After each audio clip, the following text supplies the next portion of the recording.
거기서 어디로 가느냐면 엠마오로 간다는 거예요. 엠마오는 어디입니까? 지역으로는 어딘지 지금도 확실하지는 않다 그래요. 그런데 일반적으로 추정하기로 어디라고 그러냐면 예루살렘에서 북서쪽으로 12km 정도 되는 지역에 엠마오라고 하는 지역이 있는데 이름이 뭐라고 하냐면 엠마오스. 히브리어로는 예엠이라고 하는 단어를 사용했어요. 뜻은 뭐냐면 따뜻한이라는 뜻과 봄이라고 하는 뜻과 그 따뜻한 봄이 언제냐면 밤이 아니고 낮이죠. 그래서 해가 떠서 해가 지는 그 시간대 요거를 따뜻한 날이라고 해서 낮이라고도 번역하고 이 단어를 사용할 때 그래서 따뜻한 날 따뜻한 봄날 이 단어가 바로 이 엠마오라고 하는 단어의 뜻입니다. 그러니까 어찌 보면은 그런 거죠. 고향으로 나타냈다 이렇게도 볼 수 있지만 신앙적으로 보면 어떤 뜻이 있을까라고 했을 때 이게 따뜻한 날이라면 예루살렘은 이 사람들한테 어떤 날일까 생각해 보니까 차가운 날이었을 것 같아요. 왜 그럴까요? 거기서 소망을 품고 따르던 누가 돌아가셨느냐면 예수님 돌아가셨어요. 예수님은 그 사람들과의 관계에서 어떤 관계인가요? 스승과 제자의 관계죠. 자기가 따르던 스승이 십자가에 달려 못 박혀 돌아가셨다고요. 그것이 이들에게 따뜻할 수가 없잖아요.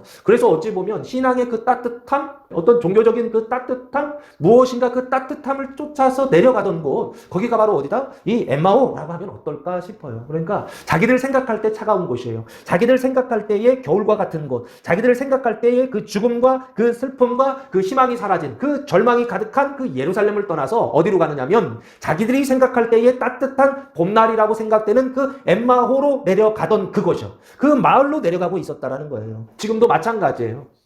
이 얘기를 드리는 이유는 뭐냐면 그것이 구원의 문이고 그것이 구원받는 장소인데 그게 구원인지 모르고 그게 구원의 찬스인지 모르고 거기를 버리고 엠마오로 가더라는 거예요. 누가? 제자들처럼 오늘날의 성도들도요.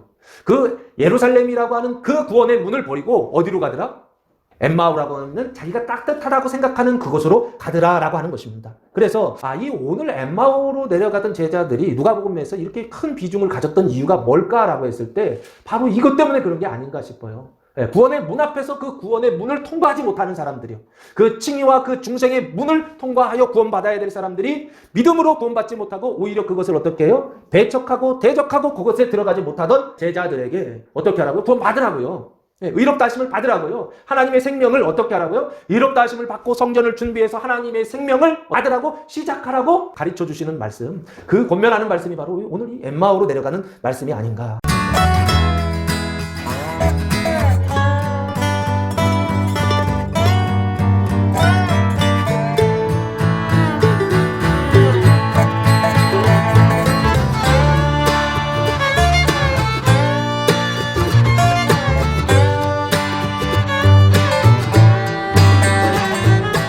그들의 눈이 가려져서 그인 줄 알아보지 못하거늘. 문제는 뭐냐면 그들의 눈이 가려져 있다라고 되어 있죠. 그리고 그인 줄 알아보지 못했다라고 되어 있죠. 그러면 그 눈은 그냥 육신의 눈을 말하는 게 아니에요. 왜 그러냐면 그인 줄 알아보지 못했다라고 할 때 그는 육신이 아니세요. 그는 예수고 그 예수는 부활하신 예수고 그 부활하신 예수는 영과 혼과 육이 생명으로 하나 되어서 신령한 몸을 입고 계신 분이란 말이에요. 영의 몸을 입고 계시고 신령한 몸을 입고 계시기 때문에 그분을 알아보기 위해서는 이 눈도 한 가지 눈이 아닌 거예요. 육신의 눈, 혼의 눈, 영의 눈, 영과 혼과 육의 그 눈이 어떻게 됐다? 가려져 있어서 영적으로 하나님을 보지 못하고 혼적으로 예수를 보지 못하고 육적으로 어떻게 되는 거예요? 실제 눈으로도 주님을 알아채지 못하는 그런 상태에 있다라고 그렇게 보셔야 된다고요. 이 사람들이 왜 구원의 문에서 구원을 받지 못했느냐라고 했을 때 지금 그것을 지금 이 사람들은 이런 상태이기 때문에 그렇다는 걸 보여준다고요. 그 몇 가지 상태들 중에 한 가지가 이 눈이에요. 눈. 그 눈이 어떻게 되어 있다? 가려져 있다는 거예요. 이 가리다라는 단어가 크라테오라는 단어를 사용했어요. 이 크라테오는 힘을 쓰다, 붙잡다 이런 뜻이고요. 이게 조금 의미를 가지면 세력, 통치, 붙들리다라는 뜻이에요. 그러니까 어떤 세력, 힘에 의해서 통치가 되어서 붙들려 있는 상태를 얘기한다고요. 그럼 이게 뭐예요? 그 눈이 붙들려 있어요. 뭐에 붙들려 있어요? 구원받지 못했으니까 당연히 죄와 사망의 상태 속에서 붙들려 있겠죠. 그래서 그 죄와 사망의 상태에 붙들려 있는 사람이 의와 생명이신 부활하신 예수님을 보려고 하니까 보여요? 안 보여요? 안 보이더라는 거예요. 그러면 주님을 보려면 어떻게 해야 돼요? 그럼 열고 들어가야 되는 거예요. 의와 생명의 나라에 들어가야 되는 거예요. 그때부터는 주님이 보인다 안 보인다? 보인다고 그러셨던 거예요. 그래서 예수님께서 니고데모와의 대화 때 뭐라고 말씀하셨나요? 요한복음 3장 보시면 하나님 나라에 들어갈 수 없다 얘기하시는데 3장 3절이네요. 예수께서 대답하여 이르시되 진실로 진실로 내게 이르노니 사람이 거듭나지 아니하면 하나님의 나라를 볼 수 없다라고 하셨죠. 그럼 거듭나면 본다는 얘기죠. 그러니까 하나님 나라 그분이 예수님이시라고요. 예수님이 통치하시는 통치의 수단이 의와 생명이시라고요. 그러니까 당연히 거듭나서 생명을 받아서 거듭나면 하나님 나라를 보고 예수를 보기 시작하는 거죠. 그럼 이 똑같은 얘기예요. 지금 못 보고 있었다라고 하는 것은 이 사람들이 거듭나지 못했다는 얘기고 구원받지 못했다는 얘기라고요. 칭의 중생이 안 돼서 그런 거라고요. 그래서 눈이 가려져 있었다라고 하는 것은 죄와 사망 사망의 통치 가운데 영과 혼과 육이 어떻게 지배를 당하고 있고 붙들려 있어서 그래서 의와 생명이신 생명의 나라이신 하나님 나라이신 부활하신 예수를 알아보지 못했다라고 하는 것입니다. 그러면 이 사람의 아주 근본적인 문제가 뭔지를 조금 이제 알겠죠? 세 가지 문제가 있는 거예요. 영적인 문제가 있고 그리고 혼적인 문제가 있고 육적인 문제. 눈이 세 가지가 있는데 그게 다음층 문제가 있잖아요. 그럼 그 세 가지를 다 고쳐야 되겠죠? 그 고쳐서 구원을 받게 하시겠죠? 그게 바로 그 뒤에 나오는 내용들이에요. 이 사람이 세 가지의 크게 보면 세 가지의 문제를 가지고 있어요.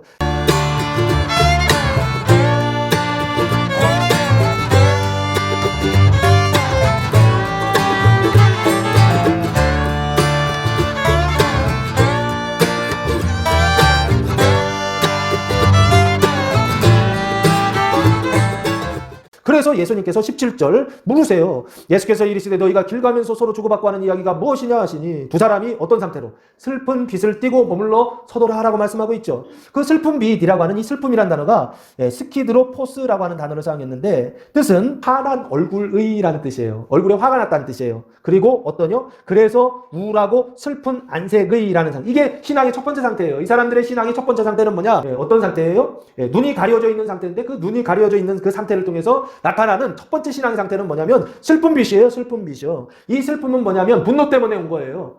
이해되세요? 왜 분노 때문에 왔냐면 화가 많이 났어요. 왜 화가 났느냐면 자기들이 소망하는 것을 꺾어버렸어요. 짓밟아버렸어요. 누가? 나중에 보면 대제사장들과 관리들이 그렇게 했단 말이에요. 그것 때문에 화가 많이 났단 말이에요. 그런데 그 화가 나는데 화를 낼 수가 있어요? 없어요? 왜? 힘이 없으니까. 그래서 그 마음속에 뭐를 갖고 있는 거예요? 한을 갖고 있는 상태예요. 슬픔을 갖고 있는 상태예요. 화는 났는데 그 한을 풀지 못하는 상태예요. 이거 우리나라 아주 요 한이라는 말이 딱 표현되어 있죠. 화가 많이 났는데 그 화를 풀 수 없는 상태예요. 슬픈 빛이라고 하는 게 화가 났는데 그 화가 어떻게 되는 거예요? 풀 수가 없는 거예요. 요 상태? 제가 지지난주에 그 막달라 마리아 설명할 때 7귀신 들렸는데 그 귀신들은 그 안에서 7가지 역할을 했다라고 말씀해서 제7종 설명드렸잖아요. 첫 번째가 뭐다? 탐욕. 그 탐욕으로부터 2가지나 나오죠. 교만과 음욕. 그 음욕으로부터 4가지가 나오죠. 교만으로부터 무질서와 분노가 나오고 음욕으로부터 나태와 질투가 나오는데 근데 여기서 얘기하는 건 분노예요, 분노. 그 분노로 인해서 슬픈 빛이 나왔다라고 지금 말하고 있잖아요. 이게 제자들이 가지고 있던 신앙의 첫 번째 상태라고요. 겉으로 이게 막 드러나는 거예요, 얼굴에서요. 화가, 그 슬픔이. 그래서 슬픈 빛을 띠고 머물러 섰더라. 이게 제자들의 첫 번째 신앙의 상태다라고 하는 것.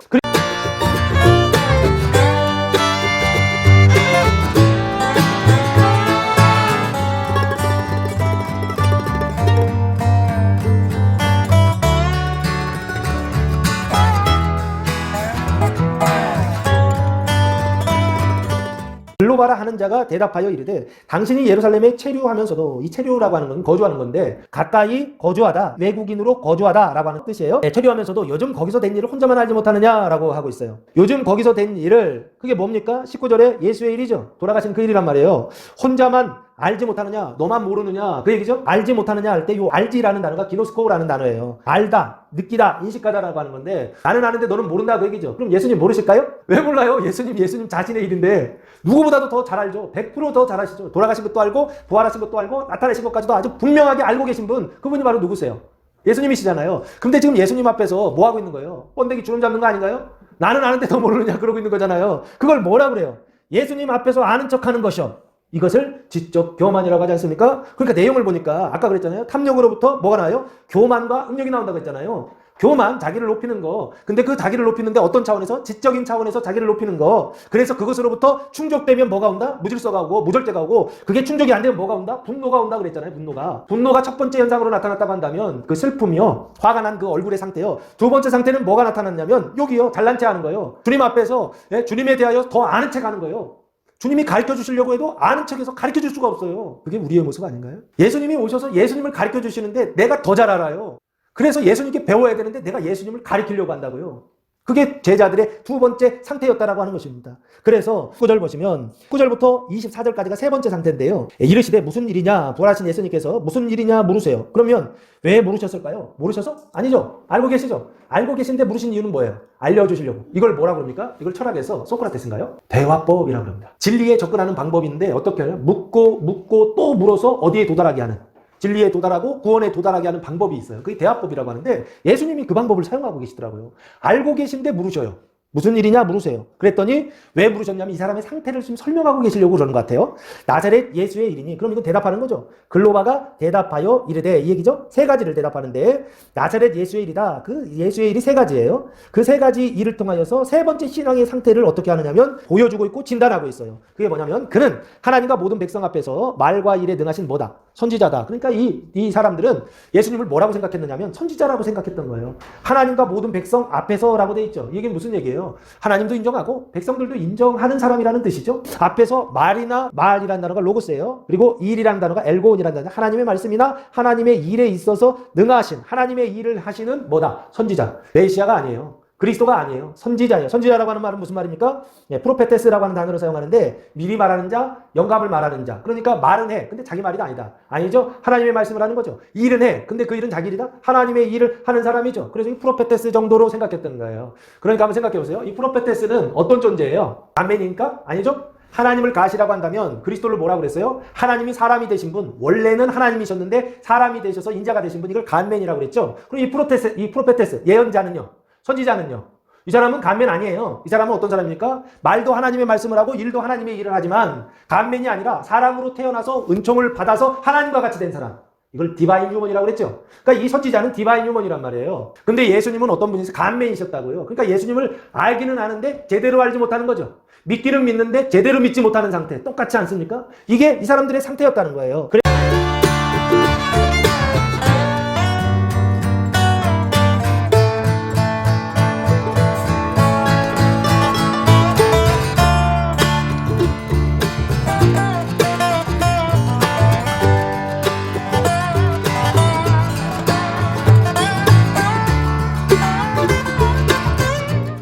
그래서 24절은 사도들의 증언 세 번째 증언인데 예수는 보지 못하였느니라 학원을 하면서 말을 그쳐요. 이 얘기는 무슨 얘기입니까?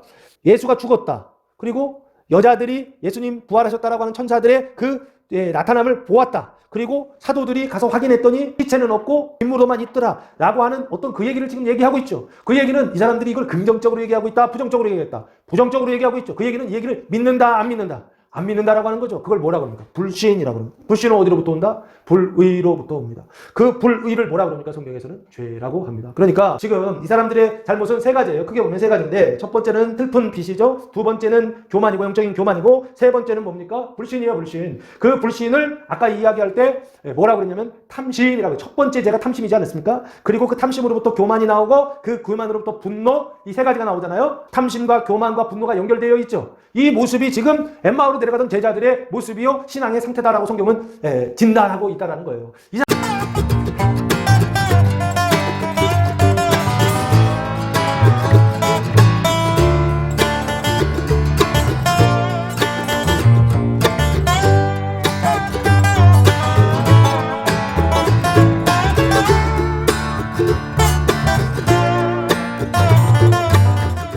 26절 말씀에 그리스도가 메시아죠? 기름 부음 받은 자가 이런 고난을 받고, 이게 예언자들이 얘기한 거예요. 이런 고난을 받고, 이 고난이 뭐예요? 십자가죠. 그 고난을 받고 거기서 돌아가시는 것이죠. 받고 자기의 영광에 들어가야 할 것이 아니냐. 이 영광은 무슨 영광입니까? 부활의 영광이죠. 근데 부활의 영광만이 아니죠. 무슨 영광? 죽음의 영광이요.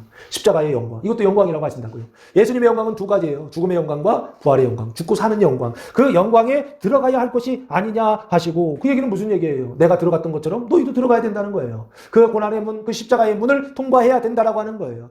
그 자기가 죽고 죄와 사망에 종날았다는 옛사람이 죽고 새 사람이 되는 그 문을 통과해야 된다라고 하는 겁니다. 그 좁은 문을 통과해야 되는데 그 문을 버리고 너희가 어디로 돌아가고 있다? 엠마오로 내려가고 있다라고 하는 거예요. 그러니까 부분적으로 믿지 말고 어떻게 믿으라? 전체적으로 믿으라. 이런 얘기고, 그 전체적으로 믿는 게 결국엔 뭐예요? 그리스도가 받는 고난과 영광을 말하고 있다고요. 그걸 더 구체적으로 27절에 예수님이 자세히 설명해 주세요. 그게 바로 뭐냐면, 이에 모세와 모든 선지자의 글로 시작하여, 모세 나오죠? 모세 오경, 창세기, 출애굽기, 레위기, 민수기, 신명기부터 어디까지? 역사서까지요. 역대기, 상하, 에스라, 느헤미야, 에스더까지 쭉 가고, 그리고 선지자, 모든 선지자의 글, 대예언자 5권, 이사야, 예레미야, 예레미야, 에스겔, 다니엘까지, 소선지자가 12권 나오죠? 호세아부터 말라키까지. 이 글로 시작하여 모든 성경에 쓴 바 자기에 관한 것이요. 그러니까 예수님에 관한 모든 것을 얘기하죠. 성경은 예수에 관한 모든 거라고요. 그 구약에, 여기서 성경은 구약입니다. 신약이 아직 없으니까. 구약에 기록된 그 모든 말씀이요. 기록된 하나님의 말씀이 다 자기에 대한 것이고, 그 자기에 대한 내용이 뭐냐? 라고 했을 때 그게 바로 20장 45절 말씀 보시면 그 뒤에 오늘 본문에는 안 들어가는데 20장 45절에 예수님께서 제자들에게 나타나셔서 하신 말씀에 나와 있어요. 20장 45절 이에 그들의 마음을 열어 성경을 깨닫게 하시고 또 그들에게 이르시되 그리스도가 고난을 받고 제3일에 죽은 자 가운데서 뭐 할 것? 살아날 것이죠. 이게 핵심이에요. 예수님 가르쳐 주신 말씀 모든 성경에 쓴 바 자기에 관한 모든 것 그게 바로 뭐냐라고 했을 때 그리스도의 그 고난과 죽음 그리고 부활에 대하여서 자세히 설명하셨다라고 하는 것입니다. 왜 설명하셨을까요? 이걸 받아들이지 못했던 거예요. 스승이 돌아가시는 걸 받아들이지 못했던 거예요. 그리스도가 죽는 것을 어떻게 상상할 수도 없었던 것입니다. 그러니까 그걸 어떻게 해요? 자세히 설명해 주셨다는 거예요.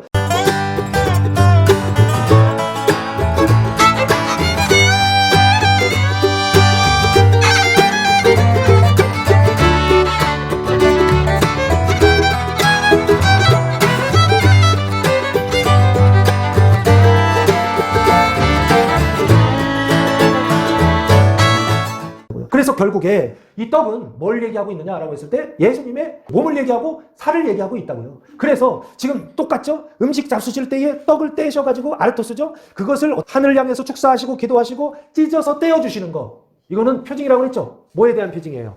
예수님이 십자가에 달리심으로 떡을 십자가에 매달아서 올려서 하나님께 축사, 기도하죠? 거기서 기도하시잖아요. 그리고서 어떻게 하신 거예요? 창자국과 옆구리에 그 창자국과 핏자국에서 피도 다 쏟아 부으셔서 자기 몸을 세상에 먹여주신 것이죠. 그래서 세상으로 하여금 어떻게 하신 것입니까? 죄와 사망이 다스리는 세상이 예수님의 그 살과 피를 나눠주시는 그 사건을 통하여 뭐가 됐다? 의와 생명의 나라가 되게 하셨다라고 하는 근거. 그게 바로 성만찬 예식이에요. 그 성만찬 예식은 의식을 통해서 메시지를 전달하는 거예요. 무슨 메시지요? 예수님이 살을 주셨다는 거예요. 예수님이 의롭다 하셨다는 거예요. 나의 의로움은 내 경험으로 경험되는 게 아니라 내 느낌으로 경험되는 게 아니라 예수 그리스도의 십자가를 통하여 그 말씀을 통하여 근거가 되고 그것을 통하여 어떻게 된다? 의롭게 된다라고 하는 것을 메시지를 전달하는 그 수단이 바로 이 성만찬이라고요. 성만찬 의식이라고요. 예수님이 지금 그걸 하고 계시다고요. 떡을 가지사 축사하시고 떼어 제자들에게 주시니 그때서 비로소 어떻게 된 거예요? 그들의 눈이 밝아졌다는 거예요. 그러면 이 눈은 어떤 눈일까요? 단순히 육신의 눈만이 아니죠. 영과 혼과 육의 눈이 밝아졌다는 거예요. 왜 그렇습니까? 그 뒤에 누구를 알아봤다? 그인 줄 알아보더니 그랬어요. 그분은 누구시라고요? 부활하신 예수님이시죠. 그 부활하신 예수님은 어떤 상태? 육신의 상태가 아니라고요. 영의 몸을 입고 신령한 몸을 입고 있다고요. 그래서 육과 영과 혼이 생명으로 하나 되어 있는 완전하신 하나님의 모습을 지금 보여주고 있다고요. 그분을 알아보기 시작했다는 거예요. 영으로 알아보기 시작하고 혼으로 알아보기 시작하고 육신으로 알아보기 시작했다는 거예요. 그래서 오늘 25절부터 여기까지 주님이 무슨 일을 하시느냐? 영을 고치시고 혼을 고치시고 육신을 다 고치셔서 그 눈을 어떻게 하셨다? 밝혀주셨다라고 하는 것입니다. 그 눈을 뜨게 하셨다는 것입니다. 죄로 말미암아 보지 못하던 맹인들의 그 죄를 씻어줌으로 말미암아 이제는 밝히 보게 하셨다라고 하는 것입니다.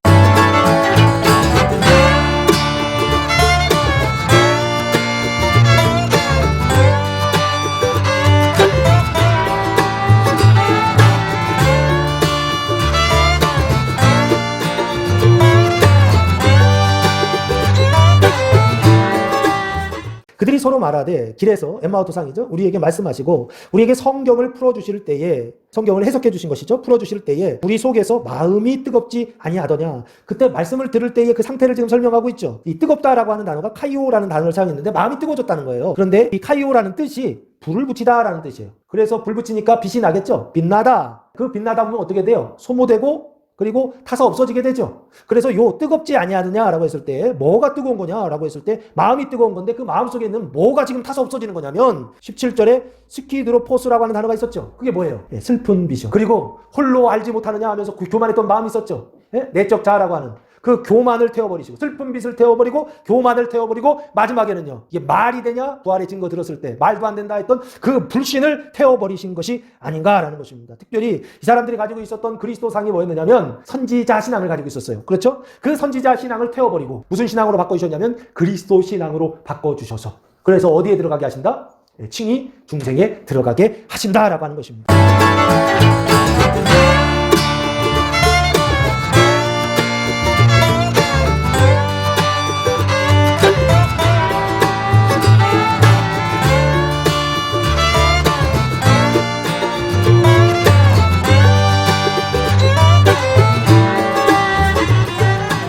예수께서 떡을 떼심으로 할 때 이 떼심이라는 단어가 클라시스라는 단어예요. 분쇄하다, 분열하다, 분쇄하다 라는 뜻이죠. 예수님의 그 살을 찢어서 어떻게 하셨다라는 거예요. 그 행위를 통하여서 예수님이 십자가에 달려 돌아가심으로 너희를 구원하셨다라고 하는 것을 떡을 떼심으로 가르쳐 주셨다는 거예요.